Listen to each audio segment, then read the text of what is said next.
Too many egg burritos with sour cream? A very special third song in with Tom Polachek and Chris Derrickson.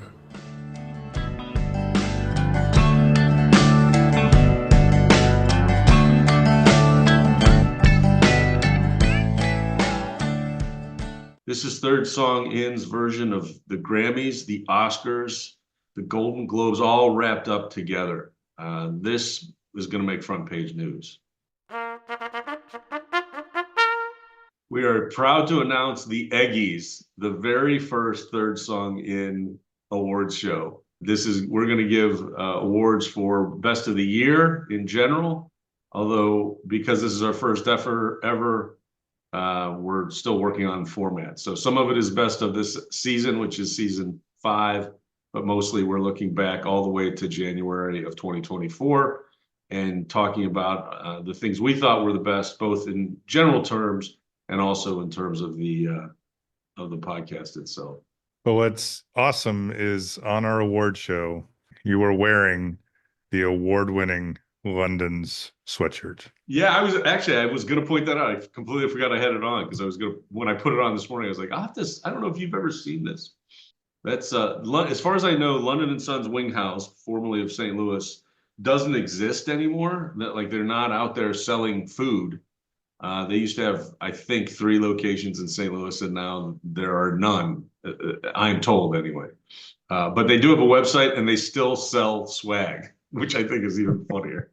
They obviously make more money selling sweatshirts and T-shirts than they did selling chicken wings. Do you think people go to their website drunk and order their stuff? I'm pretty sure that's how I got this.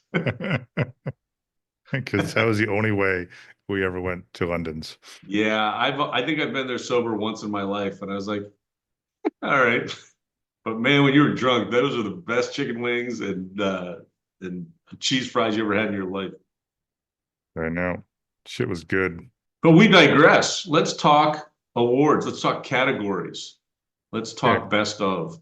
So I think the easiest to start with. So our show's built around this idea of recommendations this current year, or this current season, season 5. We went with a new convention where we picked something from a year. So we decided to honor this 5th season by Tom and I picking the best recommendation, largely by the other person, and the worst recommendation. So it's a smaller category than some of the other ones, which we've opened up to all the seasons or anything that was recorded in 2024. But it doesn't mean it's any less prestigious. So it is very, very prestigious. It's exceedingly prestigious. I just realized we're going to have to develop some kind of actual award we can hand back and forth or send out to the winners. All right. So for best season 5 recommendation, the nominations are all the recommendations we made from season 5. So we encourage you to check out our webpage, thirdsonginpodcast.com. And from the show, you can see all the various recommendations we made. So Tom, why don't we start it off with your pick for the best recommendation from season 5? So my award-winning pick is the film The Hitcher.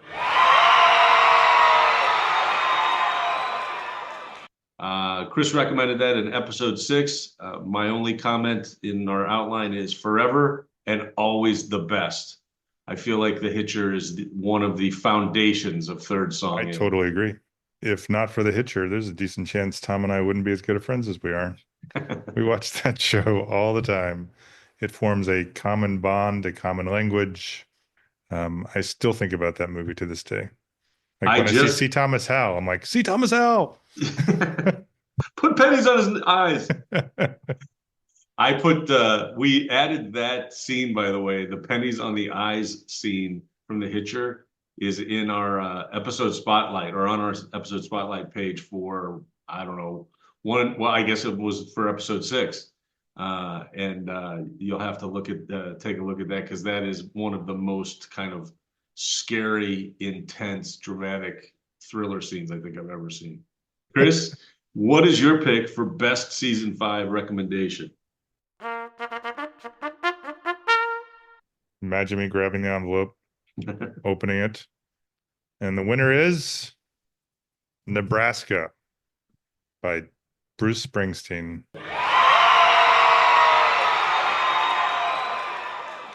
Not as well, no, it is. It's the best. To me, it highlights. I actually looked back and made some picks for the various seasons. Tom crushed it in season 4. He had some really great recommendations, and a lot of them tie in perfectly with why we're doing this podcast. They are good recommendations for people to check out in general, but 2, they highlight like important memories. I talked about, the bonds that Hitcher represent for us. Nebraska's like almost perfect because as when we lived together in college, I quote unquote hated Springsteen because he was Tom's favorite. I was a big Seeger fan. After college, after I was away from Tom's prying eyes, I was able to sit down, and Nebraska was the first album that I bought because we were still buying albums back then, CDs probably, and I listened through it multiple times, and it's just a fantastic album. It's everything that I love about music. Unfortunately, it's done by Springsteen, but I love that album, and I think it's a great recommendation because of all it represents for this podcast. So nice job, Tom. Thank you. And that Yeah, was from episode 2. right.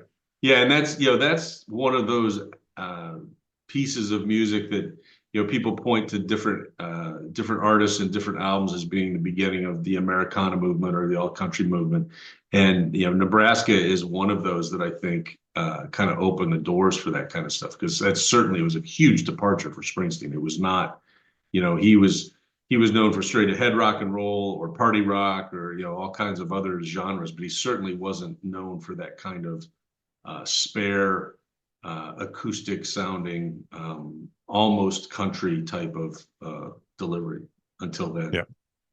All right, so to counterbalance our best recommendations from season 5, we are now going to present our winners for worst season 5 recommendation.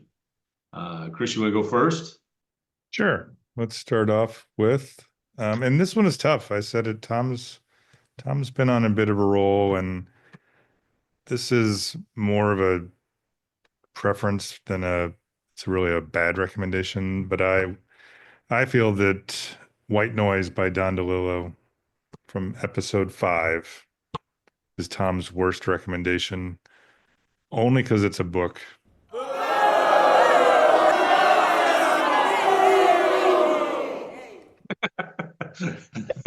I almost left. It's the first I saw of your note on the outline, which is this: nothing against the recommendation, but it's a book. And I do go and listen to stuff you recommend, but in order of difficulty to follow up on, books are at the top of the list because they usually require an investment of multiple hours. And then movies, because it's usually at least 2 hours. Albums, maybe 45 minutes to an hour. Songs, hell, that's like 2 or 3 minutes. So I listen to your songs. Yeah, no, I think that sounds fair. And that book it's weird. I think the word I use most often when we talked about it, when I made the recommendation, is it's very unsettling. So it's not exactly a feel-good piece of media to consume. So my choice for worst season 5 recommendation, and I kind of feel bad now because you picked a Bruce Springsteen album as the best for the season, and I went straight for one of your favorite bands as worst, which is the album Dawn Patrol by Night Ranger from 1982. I don't know. We were looking at the recommendations from this season, just that limited number of choices. You probably made recommendations I like less earlier in the year, but since we limited this to season 5, I have to say, out of everything you recommended, many of which I've truly enjoyed, Night Ranger is not one of them. Yeah. And that's Night Ranger. So I'm good. Yeah. They So would be offended. I'm not. Sure. Well, luckily, unless they're listeners, and in which case I apologize. But And this, we'll send you your Eggie. Your Eggie is on the way. all right. So the next category, this one is actually my favorite of all the categories because this is, I know we said our podcast is built around recommendations, but our friendship is built around playlists. So It is. It's if not very for true. playlists, fuck you.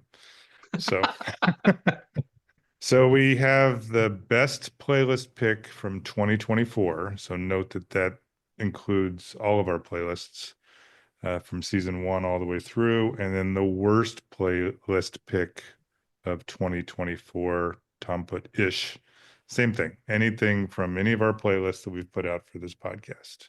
So I think I'm going to start out, if you're okay with that. Yep.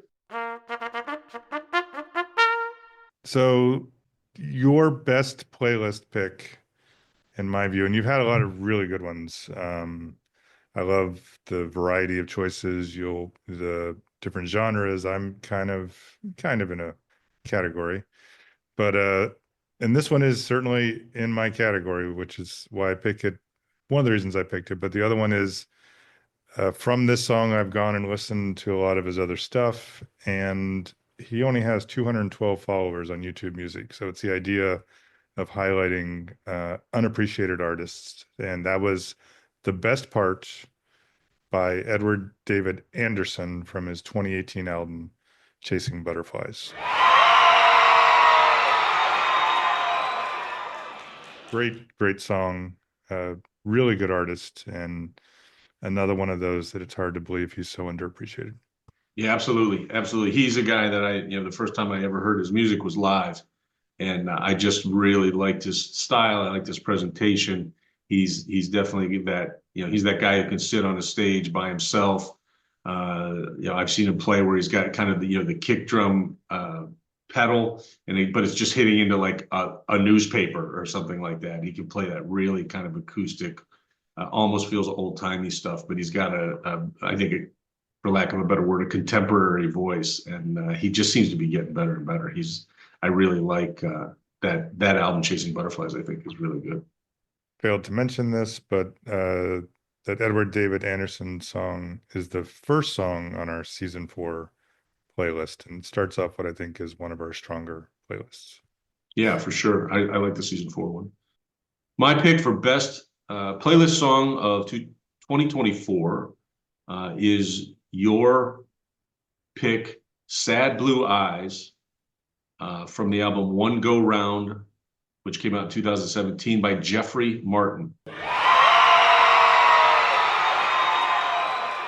You picked that for episode 205, fifth episode of season 2, so it's quite a while back. It slipped by me when you first picked it. We put it on the list, and I don't think I even gave it a listen for a couple weeks afterwards, other than just to get it on the playlist itself. And it came up on a long drive somewhere. I think I was probably listening to the season 2 playlist, and we were driving a few hours to get somewhere.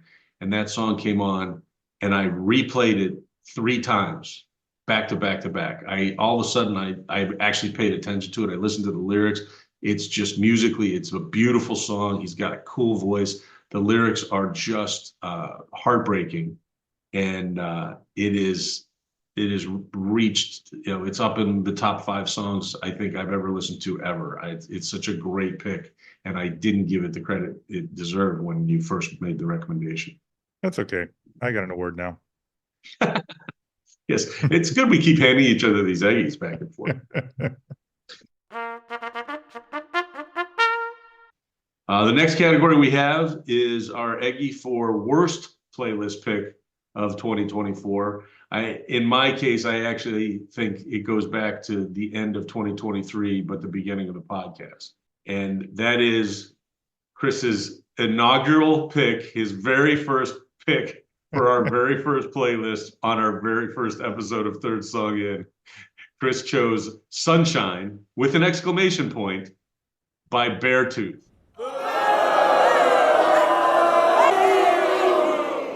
I forgot to write down what the album was, but that's because I can't stand that song.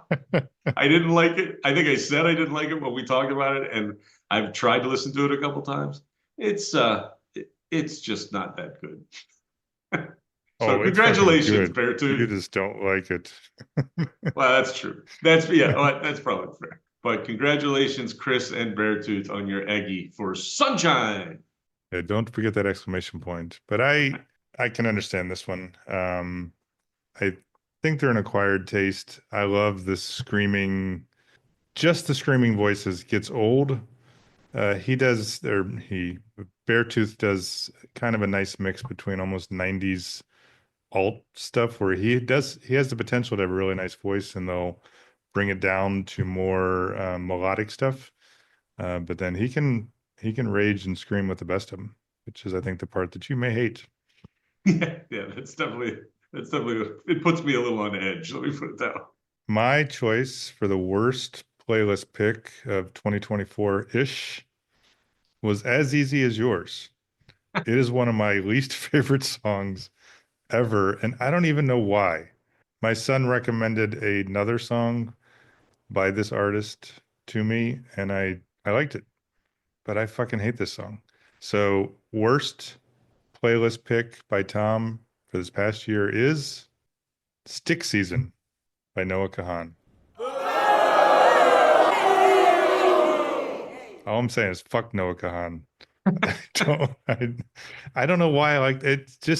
It has all the elements. He's got a little bit of an off voice. It's slow and I guess the lyrics are fine. It just seems a little contrived to me and it just doesn't hit with me. It's hit with You tons and tons of people. I just don't like it. you you know exactly why it doesn't hit with you because it's really popular. Yeah.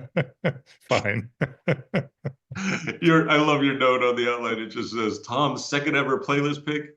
Hate this fucking song. And I didn't realize that. Like I know we talked about how it was popular, and I clearly you didn't love it, but I didn't realize that how strong the hatred was. But I got to stand by that pick though, because I still listen to that song, and I actually Oh do yeah. think the lyrics are interesting, and it's not exactly a story song, but Yeah. there's a tale to be told in there. But I think that that may encapsulate or represent your approach in general to popular music, which is to say, the more popular it is, the less likely you are to like it. And it's funny because this one has its hooks in me in a bad way because my favorite song, and this is done by all my little streaming, end of year things this season, was by a band that took a similar path. They used TikTok Hmm. to popularize their music, and they even signed to a TikTok a label that apparently signs TikTok artists. So it shows that some good stuff can come out of that, just not this thing. Sure. Our next category is Best Film Release from 2024. Again, this isn't necessarily a recommendation, although I know we've talked about these films in episodes. But just in general, looking at the films that came out in 2024, I have decided to award the Eggie to the 4:30 movie, which was written and directed by Kevin Smith and came out just a few months ago. I want to say it came out in either August or September of 2024. It's a small film. It's a look back. It's very autobiographical for Smith, I think, and it's really touching. And it doesn't have the same level of kind of profanity and shock value that some of his other movies have. I had another thought, another nominee for me would have been Dune Part Two, which I really enjoyed, and I liked the first one as well. And that's big and grand and really impressive visually. I wouldn't say the 4:30 movie is impressive visually, but the writing, the dialogue, the acting is just really, really good. It's really solid, and I think it's the best film I saw. Mine has all that same stuff. It's All right, next. but I didn't see many 2024 movies. Yeah, And the that's only what one I I realized. saw seriously enjoyed because I was hanging out with my two sons, 16 and 21, ages, not names. And and they wanted to go see Inside Out too, which I found to be just interesting because I when they were younger, we watched every Disney, every Pixar, every Disney Channel show, but the movies were the big thing, and we would buy them when they were on DVD and watch them over and over again. For my daughter, we must have watched Mulan and Hercules like hundreds of times. Like I knew every song and every scene, and I still loved it because we just sit down and watch. And so That's it so funny. brought My back some, my daughter's two favorite Disney movies are Mulan and Hercules. isn't Like, it? which are not necessarily the ones that people pick, or that anybody would pick off the list. That's really funny you said that, because she loves both of those movies so much. I don't know. The Hercules one is surprising because it seems like sounds dumb, but almost like a lower level type of Yeah, movie yeah. or something. It's fun. It's good. Like Danny DeVito's a great character in there. And all right, so that actually brings me to my choice, which I said was an easy one, but Inside Out 2. Another Pixar. I actually didn't like Inside Out, the first one, so I wasn't overly looking forward to it. So that's the other part of it is I was pleasantly surprised. Got a lot of popcorn and candy and all that stuff, and sat in between my boys and watched the movie, and just was a great experience. So it was an easy choice because it's the only 2024 movie I saw, and it was an even easier choice because of the experience with my sons. So that's my choice. Did 21 and 16 both like it, or did Both of them liked it, yeah. 21 liked it a little bit more than 16, which was nice, surprising. nice. Yeah. Yeah. What is our next category, Mr. Derrickson? Our next category is musical release from 2024. So I think Tom and I purposefully left that broad, and Tom took advantage of it. So let me go with mine real quick, since yours is a little more expansive. This one, I had a bunch of albums that I could have chosen, and I won't play Tom and name them all. But I settled on Cincinnati, Ohio by Wussy. It's recently released. They'd released a couple singles like they do these days on streaming services. They only, in the last couple weeks of when we're recording this, did they release the full album. This band ties into what I've talked about in one of my blogs about feeling connected to bands from my hometown of Cincinnati. I haven't lived in Cincinnati in 30 plus years and would probably get lost going anywhere in Cincinnati right now, but I love Wussy and have bought every one of their albums. The last couple I haven't listened to as much, not because they weren't quality albums. In fact, when this album came out, I read a review that said, Wussy did it again with another perfect album. But this one just connected a little bit more for me. And it's probably because I think it's a little more serious in a lot of ways. So there's some background to it. Their pedal steel guitar and guitar player, John Earhart, I think I got his name right. Let me double check. Yes. And he passed away in 2020 from COVID. He was only 58 years old, which is the age I am right now. So thinking about that is a little frightening. I think there was some thought that the band might not continue. The two lead singers went out on tour together as Wussy Duo. But with this album, they decided to pull back together a full band. So they're now a five-piece band again with a replacement guitarist. And so a lot of the songs are certainly hearkening back to life and death type imagery, the importance of taking advantage of the time you have. And I think a lot of it has to do with some of the uncertainty or fear, let's say, of what's going on in our political context right now. They're not an overtly political band like Drive By Truckers, but they're certainly hitting the current fear, as I already used that word, but just the overall temperature of the country right now. So those two songs are between the macro of the death of their dear friend and guitarist, and the micro and the macro of what's been going on in the United States over the last couple of years. So strongly recommend it. And it's also Wussy just puts out some good catchy stuff too. So despite the seriousness of this album, There, I brought Cool. us down. How do you like that? You did. You did. Although I agree. I think it's a great album. I really enjoyed it. I'm not as big a fan of the band as you are, but I was excited to listen to that after you'd recommended it. Yep. And it is really good. I think it's not, there are some songs that I think are very kind of upbeat and even uplifting in it. But it's fun to listen to, even if it's not necessarily based upon a positive outlook on life at this particular time. What you got? My Eggie for Best Music Release in 2024 goes to a series of albums put out by probably my favorite artist at this point, Todd Snyder.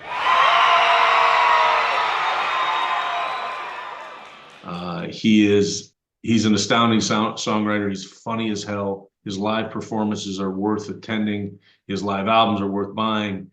He, for some reason, decided to re-record in 2024 basically every studio album that he has put out. And there are probably rights issues that are involved there, and it probably helps him from a business perspective as well. But as opposed to recording these albums the way he did initially, each of the albums he records just himself, acoustic, in front of a microphone in what's called the Purple Building, which is a building I assume he owns in East Nashville. It's kind of a studio, but it's also where he was doing his live performances during COVID. He tells stories about each song. He tells stories about the making of these albums as he goes through. He is so entertaining to listen to. Sometimes it's more fun to listen to his story than the actual song he sings. But as of right now in 2024, he has released 8 of these albums. And I tried to pull it up to get a sense of, or to name basically the albums, because it's everything he's done so far. I think he'll continue through 2025 because he has a few more albums he hasn't issued yet. And I assume he's going to do it in the same format, but he goes all the way back to his very first studio album, which I think was Viva Satellite. And they are so much fun to listen to. And basically you can get them for free. If you go to his website, you can listen to each of these albums. I think his business model is he sells a bunch of merch from the site as well. So you can buy t-shirts and hats and LPs and vinyl of all these different albums. But the music itself is free. And it is so entertaining. I've listened to every one of these 8 albums that he's issued at least 2 or 3 times over the year, and it is definitely my favorite release of 2024, even though it's a series of releases and not just a single song or album. I'm not surprised by that recommendation. It's a good one and made me feel a little, what am I looking for? I don't know, enthusiastic? Sure, enthusiastic. Spastic? No, I'm not spastic, dude. Lethargic? That melancholy. But this is also this was my choice or made my choice. If you read our blog on thirdsonginpodcast.com, this was was listed there as well as basically my favorite album, even though again I'm cheating. There's no question about it.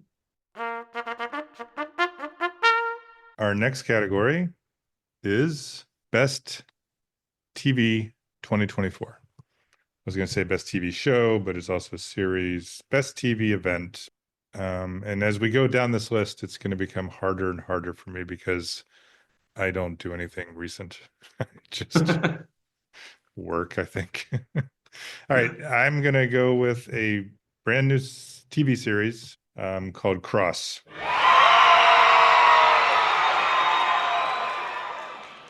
It's based on the Alex Cross books, which I haven't read. I think most people have.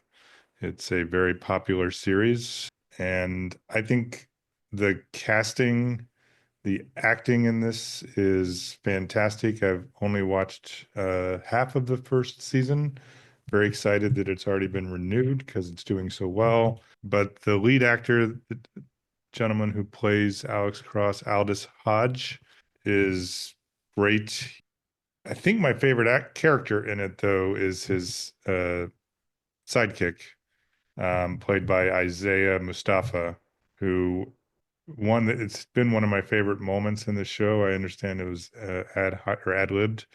Isaiah Mustafa became famous for the Old Spice commercials, where he was shirtless and, ripped. He's a former NFL football Oh yeah, player. He's a yeah, yeah, big yeah. dude.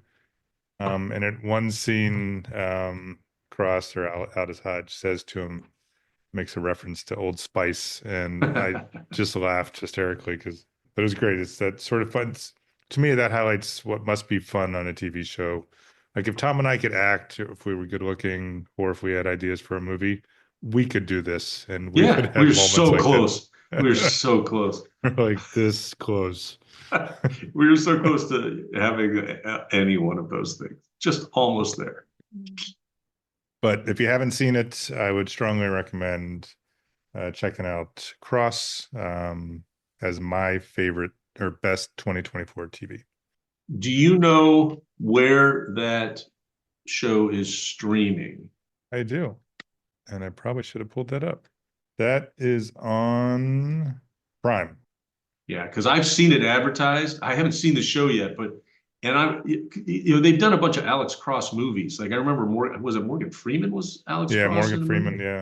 And Yep. there was another one, and I've seen advertisements for this, and it looks really good. It's on my list, but I've not had a chance yet to watch it. Now I will definitely do it. And there's a great story, and I assume it's true because I saw it on the internet, Yeah, of course. where James Patterson early on was offered apparently millions of dollars for the rights to these books, but the initial condition was that Alex Cross character would be white, and he's not. And I think it's a key part of the stories. He refused and stuck to his guns, and I think it's resulted in Morgan Freeman, playing a fantastic. And then this series is the same. It's driven by, can feel his connection to the neighborhood and the community, which I think is an important part of this. Yeah. It just would have been different. So I'm definitely watching it. That's one that of the stuff that you recommend. I think it's the only thing that I hadn't, experienced myself, and I'm like I said, it's already on my list. Now it's moved up on the list. My selection for best TV in 2024 is the TV series Slow Horses. I talked about it. I recommended it in an earlier episode. It is based upon a series of novels very similar to what Cross is, as far as that goes. It's streaming on Apple TV Plus. It is just a fantastic story about the British intelligence service, and Slow Horses is a reference to Slough House, which is where they keep all the worst agents, the people who have screwed up, the people who are they're kind of hiding for one reason or another.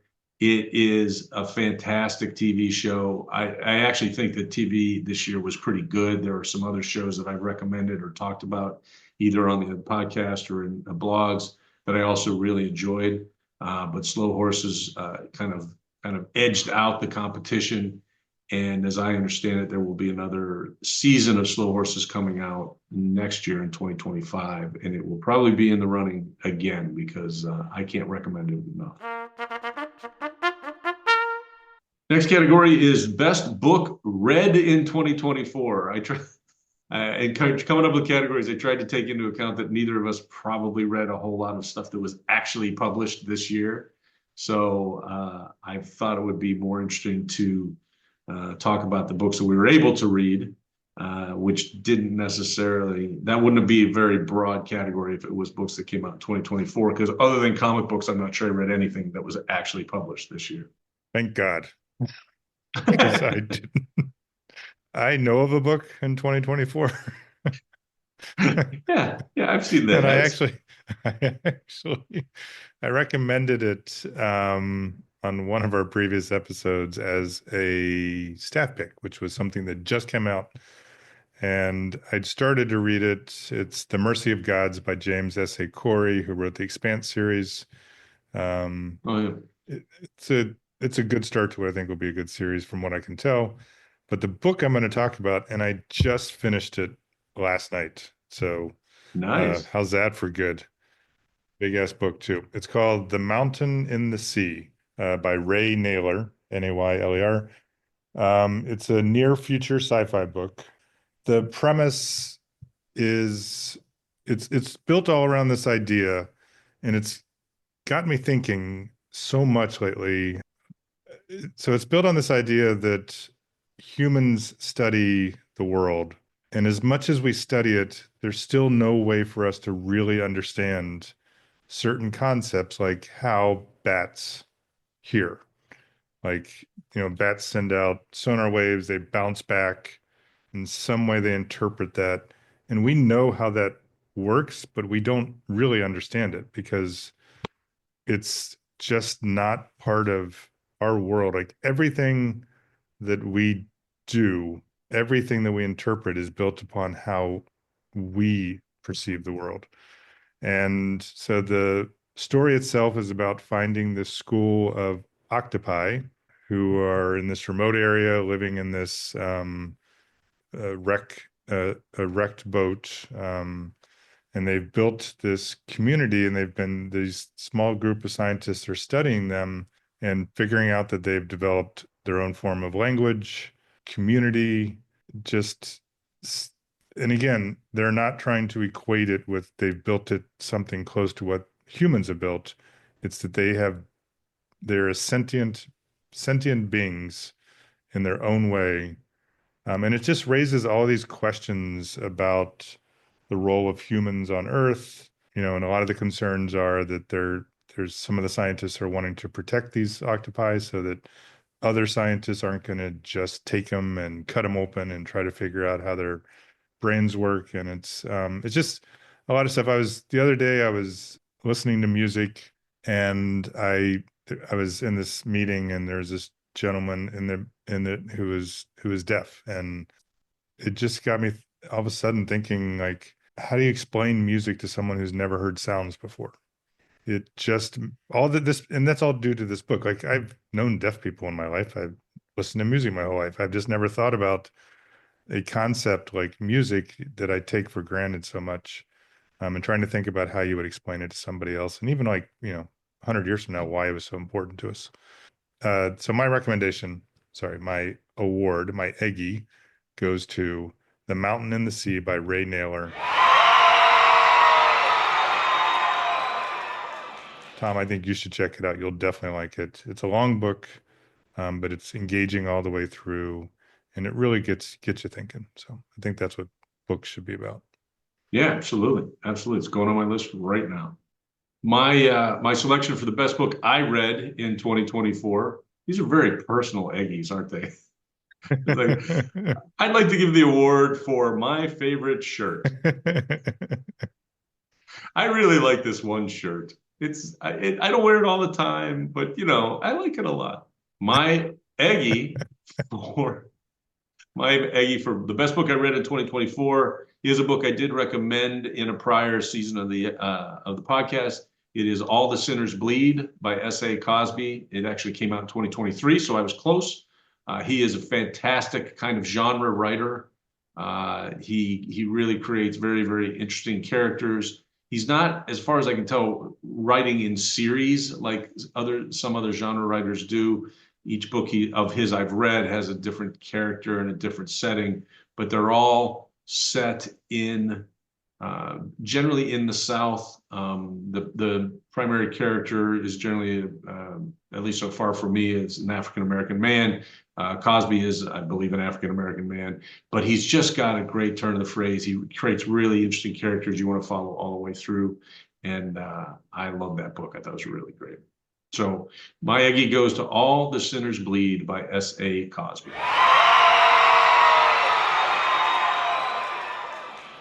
So that brings us to our next category, which is even more personal, where we're awarding each other an Eggie for the best blog that we did on our website. We're patting each other on the back for stuff that we wrote for each other. And I'll start again, and I'm not saying this because Tom's here, but I actually love reading Tom's blogs and look forward to them. And he never ceases to amaze me because He'll run the gamut from his latest blog, which I would strongly encourage folks to check out. Well, the latest one we record this is his about, the uh, becoming an empty nester, and it's entitled "Staring an Empty Nest in the Face." It was published December 5th, 2024. It's a moving and powerful and emotional piece of writing, but it's fun too. And I think that's what both of us try to do, is never go too far in one direction or the other. And but the one that I like the most, because it does all those things that I just said, where it's nominally kind of a goofy thing. It's talking about Tom being a comic book fan his whole life. But let me give you the title of it. It's Confessions of a Comic Book Guy. It was published, feels like way back in August. So August 15th, 2024. But what I love so much about that one is how he ties together how we as parents pass on our loves, our interests to our kids. And he does that beautifully, and tracing all the way back to his love of comic books in high school. And I think I've said it on other episodes. Tom is the one who introduced me to comics. I certainly knew about comics, but I wasn't into them in any way to the level that Tom was. He got me into the X-Men, and to this day, I still read graphic novels and certain comic books because of Tom. So he passed it on to me, but it's very moving and just very sweet about how Tom has passed it on to his sons. They're not necessarily doing it as much now, but you can almost bet that they will, because those sort of things stick. I like to think that those sort of things we pass on to our kids stick. So great job on that one, Tom. Well, thank you. That's very nice of you to say. I will treasure this Eggie. I think what's really interesting about this podcast, and the reason that we talked about having this as a category, because this is really very much just patting each other on the back. I'm not sure anybody who listens to this podcast actually reads our blog, but the blog was something we did as an afterthought as we were trying to figure out how to support the podcast. We were really enjoying doing the podcast, and we wanted to do a website. And then we thought, well, we need content on the website, like everybody else thinks. Well, let's just do a blog of some sort. I think from my point of view, and I think from your point of view, I've been very surprised at how much I've enjoyed the writing part of all of it. I don't like having a deadline, and I hate when I feel like I don't know what to write about, but it's really good. And you said at some point in an earlier episode how it's given us an outlet, given us a place to write where we haven't been writing for the last, I don't know, 30 years or so, some maybe. And I've really enjoyed that part of it. And I've really enjoyed reading the stuff that you do. We don't really talk to each other at all about what we're going to write as we alternate each week. So it's a much a surprise for me most times. I mean, I get it a day or two before because we ask each other to edit. But I certainly don't know what's coming until I see what you have written. And I've really enjoyed reading your stuff, and I've really enjoyed the process of being able to write about pretty much whatever the hell we want to. I think it's a lot of fun. My selection for Chris Derrickson's Eggie for Best Blog of 2024 was an article titled "For What I Do Become: The Melancholy of Music and Flags."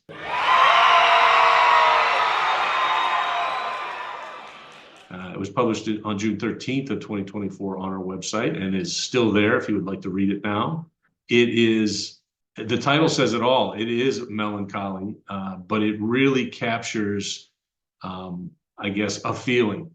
And it's one of the best things you've written so far, at least for this blog that I've seen. I can't make comparison to the essay you wrote back in college about Metallica or whoever the hell it was. But it definitely drew me into what you were doing, which was basically taking a run on the morning of Memorial Day. And you tied in that kind of Memorial Day melancholy feeling of people lost, along with music and music lyrics, and your own feelings about all of that wrapped up together. I thought it was a really, really good article, and well deserving of your first writing Eggie. Yeah, thank you. That one was fun because it's what I've been doing is like as I go out and I have a thought and then I try to keep it in my head, which is harder and harder these days, and then go back and write a frame and then fill it in 40 minutes before it's due. And then That sounds about right. Tom, edit this real quick. We got to get it posted. But yeah, thank you. And I agree. This has been all of this you talked about is possibly being a time capsule for our kids, if anyone else, both what we've recorded Yeah. and now what we've written. And I think about that. I share it with my kids every time to see if they'll have any feedback. And whether I hear it or not, I at least know that they have it and I mean, they can always go to the website later, I assume. So it's a big part of, like you said, what this podcast has become for us. And I just got to think about what the hell I'm going to write next week. So Yeah, no shit. Our next Eggie is going to be handed out for our favorite moment of the year, favorite moment of 2024 from Third Song In. And I am awarding that Eggie to my friend, singer, songwriter, performer, John Condren, who performed his song Last Line at the very end of episode 304. It is worth it for listeners to go back to episode 4 of season 3. If nothing else, you can fast forward past all of me blathering on and all of the conversation if you'd like, but listen to John play with, frankly, kind of poor microphone and sound system. We're not set up to record music at all, but he did a live acoustic, just him and a guitar version of his song Last Line. It's beautiful. It is a beautiful song, and it was a really cool performance. And it was definitely my favorite thing that happened during 2024 on the podcast. So I don't know why I find this so funny, but one of my favorite moments, I have two. Let's go with the first one, which I just think is really cool that we were able to do this. So at the end of episode 508, which should be published by the time we do this, we interviewed James Beck, who's the lead singer and guitarist for a band called Lost Dad. And we were able to essentially debut one of the songs from their upcoming album. By the time his episode is published, the Lost Dad album will have been released, but we got to put that at the end of one of our podcasts. We got to talk to James. It's just kind of cool. I don't know how big or small, Lost Dad will become, but we had a role in, getting James out there, his name out there, at least to 30 other people, maybe fewer. But that was cool. Really cool. Thought it was really cool. Yeah. I agree with you. That was like the one of the coolest feelings I think I've had as all a part of this. First of all, he's a great guy, and I think he enjoyed it, and I enjoyed talking to him about it. But it was really neat that we then got to put one of his songs straight from the album out there for other people to hear, and most likely for many people to hear for the very first time. But that's not my favorite moment of 2024. My favorite moment was in episode 407, which was entitled Parental Controls. And there was a story that our guest, Andy Armstrong, told about when he was younger and possibly a little chunkier, singing at the top of his voice, I Am Woman by Helen Reddy. And just the imagery of that, because I can't really imagine Andy as a kid. So I more see him now walking around his house today, singing at the top of his lungs, I Am Woman, trying to figure out if Liz would join him in singing that or she would just laugh at him. But that has put an image in my head that I will never get out. And it's funny and endearing and all that other stuff. And that was my favorite moment from 2020. That was a great moment. That's a well-deserved Eggie. Because I'm like you, I just picture Andy exactly the way he is right now, except like 3 feet tall, 3.5 feet tall, and just belting it out with one hand up in the air. That was a really funny story. So those are the Eggies for 2024. We have every intention of being around at the end of 2025. So you can wait and see who wins next year. Perfect. I'm thinking I win a egg year too next year. Definitely, definitely. You'll Unless definitely be in the you, running. that's true. Unless you replace me with Andy and him singing "I Am Woman" on every episode. So we have some regular business to complete, however. This is kind of a special episode, and we're not going to follow through with all of the segments that we like to do each week. But we do need to make a recommendation so we can stay on track with our 1980s pop culture recommendations. This episode, we are recommending our favorite, I guess, or some of our favorite stuff from 1989. What do you have from 1989, Chris? Well, I decided to, it's not really the theme of the show per se, but it's the theme of the season. So we are recording this on December 12th. Christmas is just 2 weeks away. So I went with the classic National Lampoon's Christmas Vacation, one of the greatest Christmas movies ever. It starred, for those who don't know, and I don't know how you don't, stars Chevy Chase, Randy Quaid as his brother-in-law, Beverly D'Angelo, who was great back then and then just sort of disappeared. It's got some folks a little more before they were famous, Juliette Lewis, but it's just classic, goofy National Lampoon stuff. And then, of course, Johnny Galecki, who made his name in Big Bang Theory. Everything from and it's got Julia Louis Dreyfus in Oh, it yeah, too that's right. as the neighbor whose apartment gets destroyed by that icicle that goes flying through a window. I don't know. It's just got some classic scenes. I watch it every year just as a tradition. And yes, it sort of grows old, but there's certain parts that never grow old when he's trying to light all, the million lights on his house and when is that the one where he's driving along and sees the hot girl? No, it's in the store and sees the hot girl when he's trying to buy Yes. his wife something. And then, of course, Randy Quaid's character out in their mobile home, emptying the The shitter's full. the shit the shitter. I was trying to figure. It's like, why would I pause to say shitter when I said "fuck you" like 3 times? But I was trying to. I was actually trying to be whatever. Yes, the shitter was full, so he's dumping it into the sewer, which leads to the great moment at the end where the tree blows up. I don't know how much more I can say about a silly, funny, classic Christmas show. So there you go. That one's funny.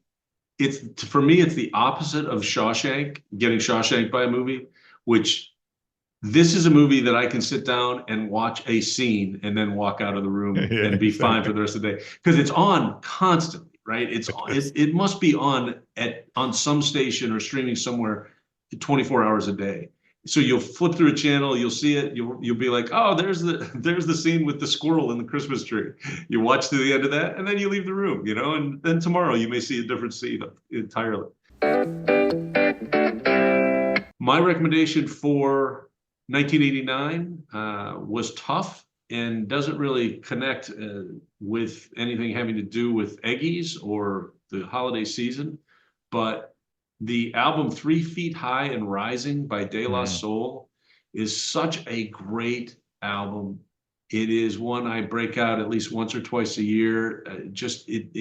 I feel like it's uplifting. I feel like I'm just happier after I listen to a few songs from that album. And as I was searching through stuff that was released in 1989, I had some other thoughts. There were some films I thought about, but these days I think I want something that makes me feel a little optimistic. And it's just a great, great piece of music.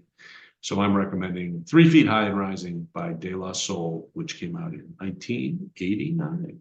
I remember when you got into them.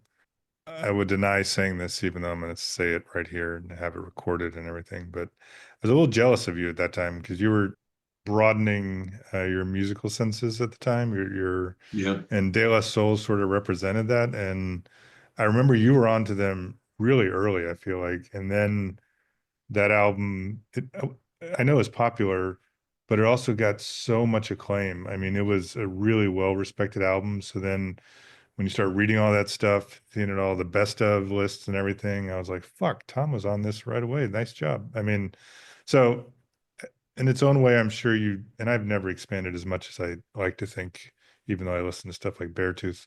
That was one of the times I was impressed. You've always had good musical taste, even though I never told you that. And this is one that represented a moment where I was like, damn, that was a nice pick. You know what? It's funny you say that because I am 99% sure that was a staff pick scenario. I was either at Streetside or Vintage Vinyl in St. Louis, near where we lived. So 89, yeah. So where we were living when we were living in U City, and it was just on, some staff guy at the record store was playing it, and you know how they put the CD cover up on the where the register was, so you could see what was playing at that time. And I believe that's how I discovered that, and that's why I just love the whole idea of staff picks, because you never know what you're going to hear. That certainly wasn't in my wheelhouse at that time, and it became a lifelong love of that band, and especially that album. I think that album still is their high point, which I also think was their debut. But sometimes you just got to put out one great album, and that's what they did. Yeah. So we almost forgot to rate our recommendations, which is very typical for us. How many egg burritos with sour cream would you give the film Christmas Vacation? Or excuse me, would you give De La Soul and their album 3 Feet High and Rising? I would actually give them 5 out of 5 egg burritos, which is a rare category these days. But based on everything I said to you, one is their debut album. It's probably the peak of their musical output. You were onto it right away. And Yeah, and I agree with that. And as far as Christmas Vacation is concerned, outstanding classic Christmas film. I don't love Christmas films in general. There's not a lot that I think are outstanding. I'm going to give it 4 egg burritos with sour cream. I think it deserves to be at the top of the list, but probably not a 5. That brings us to our playlist picks. For every season, Tom and I put out a playlist. We try to tie this back to the theme of the episode and try to not be too obvious in our recommendations. So, Captain Obvious, what you got? I decided to go ironic for this pick. My pick for the playlist is I Won't Look Back by Chris Knight from the album Almost Daylight that came out in 2019. It's a relatively recent Chris Knight release. He's a great, almost classic country type of singer. I've always liked Chris Knight a ton, and he's very consistent in his releases. The title is ironic, and that's why I picked it for this playlist, but the song is excellent. So this year we're celebrating 2024. Looking forward to doing the same thing next year. And because it's one of my all-time favorite bands, I decided that I could repeat it's not a playlist pick. I've never chosen this song, but I have chosen this band. Next Year by the Ghost of Paul Revere from their 2017 album Monarch. I stand by the fact that that album is one of the possibly top 50 all-time albums. It's just solid from beginning to end. And this song Next Year is cool. It talks about all the things that this guy wants to become. But in the end, it also has this, I don't know why I like this so much, but I do, where a song ends with the same refrain being repeated over and over again, sometimes in a pleading way. And that's how the song ends, with I Don't Feel Nothing at All, which I'm not trying to bring us down again, but it's a pretty upbeat song. And it's basically the idea is telling a woman, if you don't want me, tell me that you're leaving and you'll be mine next year. So that's the Nice. That's the song. Excellent. So those 2 songs will go on to Third Song In Season 5, the playlist streaming wherever you get your music. Please listen, share them, and let us know what you think of the playlist in general and these picks. So now, Chris, we've come to the part of the podcast episode I've been waiting for.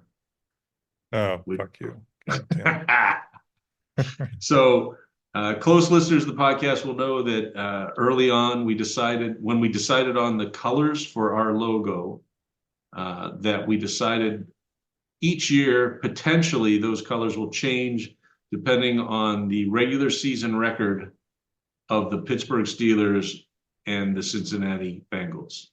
So best regular season record gets to pick the colors for the following year of the podcast. Who gets to pick this year, Chris? Hold on. Let me think about this. Bengals are the most underachieving team in the NFL. With that miraculous victory against the Cowboys, where the Cowboys pulled a Bengals, the Bengals are out Bengalized. Somehow the Cowboys blocked a punt in the closing moments of the game and still lost it to the Bengals because some idiot touched the ball after it crossed the line of scrimmage and the Bengals recovered it. The Bengals went down That and was an scored. amazing play. Unbelievable. Unbelievable. So we're recording this in mid-December, so we haven't finished the regular season. No. So it's very possible that this could change. Oh, please, just stop. But Bengals are 5-8. Steelers are a lot better than that. 10-3. So yeah, you've won. Bengals can only go 9-8. Oh, that's true. All right.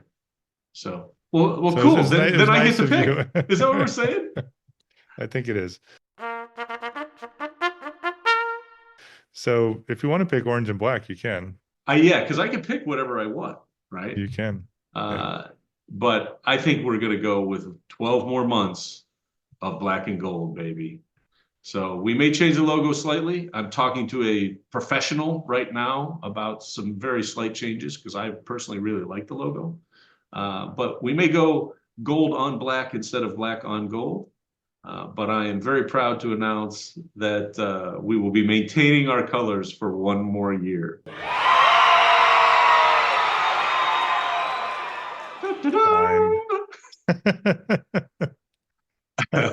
I don't even hate you for that.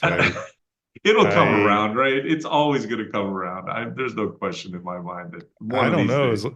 As long as what's his face? Mike, what's your coach's name? Tomlin. Mike Tomlin is your head coach. You guys haven't had a losing season under him, and the Bengals have had a losing season or two. So he's doing it. This is, I think, one of his best. Last year may have been his best coaching job because they were just not. Yeah, they were pretty awful. They didn't have a lot of talent. I will say I feel like he should be in the conversation about coach of the year. I don't know that it's going to happen. And we got to get to the end of the season too. So we'll see. We have a really tough last 4 games. So including, don't worry, the finale against the Bengals in Cincy, if I'm not mistaken. No, it's in Pittsburgh. You guys it is in Pittsburgh. Yeah. Oh, all right. Well, at least that's good news.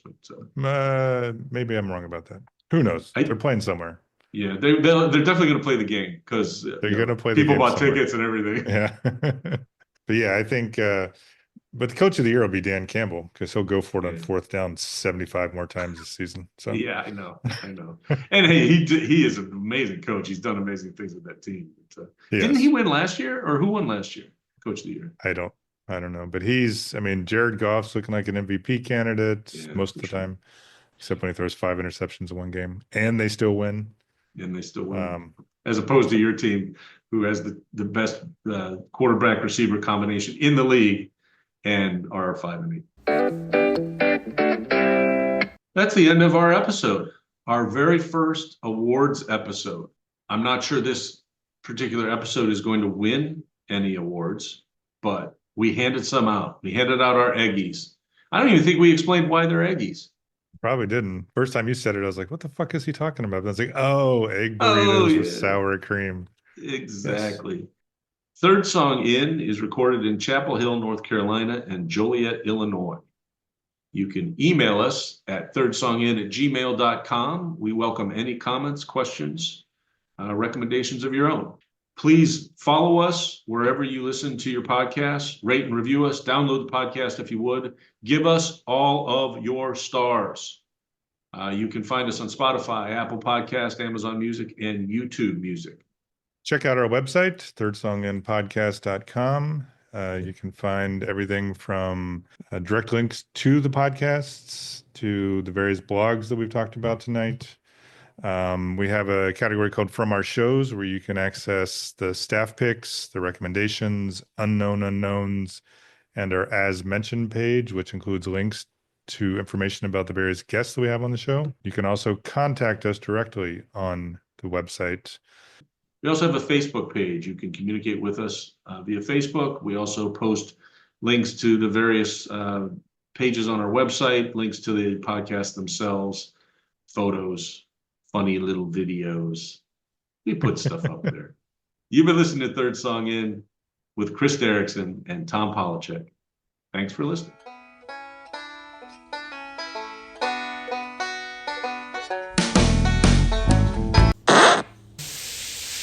I am strong. I am invincible. I am one.